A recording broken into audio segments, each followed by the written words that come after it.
Koperasi Merah Putih digadang-gadang menjadi mesin baru penggerak ekonomi desa. Gagasannya terdengar mulia, memperkuat ekonomi rakyat, memotong rantai distribusi, dan meningkatkan kesejahteraan masyarakat. Namun sejarah mengajarkan satu hal penting.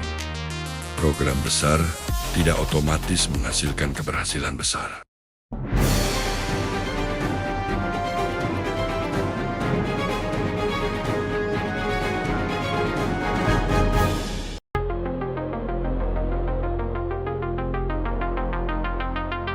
Koperasi Merah Putih digadang-gadang menjadi mesin baru penggerak ekonomi desa. Gagasannya terdengar mulia, memperkuat ekonomi rakyat, memotong rantai distribusi, dan meningkatkan kesejahteraan masyarakat. Namun sejarah mengajarkan satu hal penting. Program besar tidak otomatis menghasilkan keberhasilan besar. Ancaman terbesar Koperasi Merah Putih bukanlah kekurangan modal, melainkan tata kelola yang buruk. Jika pengurus dipilih karena kedekatan politik, bukan kompetensi. Jika pengawasan hanya formalitas, jika laporan keuangan tidak transparan, dan jika koperasi dijadikan alat proyek serta kepentingan kelompok tertentu, maka kegagalan hanya soal waktu. Indonesia memiliki pengalaman panjang dengan ribuan koperasi yang mati suri. Banyak yang berdiri megah saat peluncuran, tetapi kemudian tidak aktif karena salah urus, konflik internal, hingga dugaan penyimpangan dana. Jangan sampai Koperasi Merah Putih mengulangi kesalahan yang sama dalam skala yang jauh lebih besar.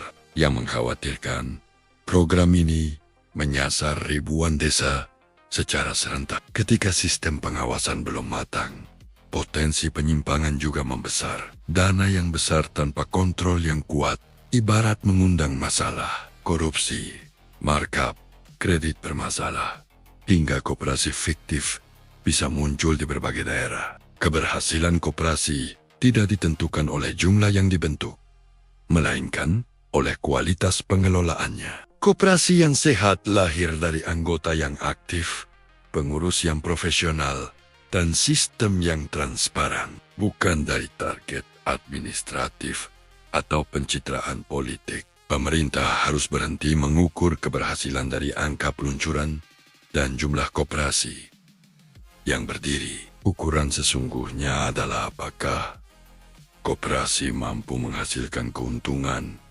membuka lapangan kerja, meningkatkan pendapatan warga, dan bertahan dalam jangka panjang. Jika tidak, Koperasi Merah Putih berisiko menjadi proyek raksasa yang menghabiskan anggaran, tetapi gagal memberikan manfaat nyata bagi rakyat. Lebih buruk lagi, ia bisa menjadi kuburan baru bagi uang negara dan harapan masyarakat desa. Karena itu, pertanyaan yang harus dijawab bukan lagi berapa ribu koperasi yang akan dibentuk, melainkan siapa yang mengelola, siapa yang mengawasi, dan siapa yang bertanggung jawab. Jika program ini gagal, tanpa jawaban yang jelas, Koperasi Merah Putih berpotensi menjadi kisah lama yang terulang kembali. Semangat besar, anggaran besar, tetapi berakhir dengan kegagalan yang juga besar. Salam integritas.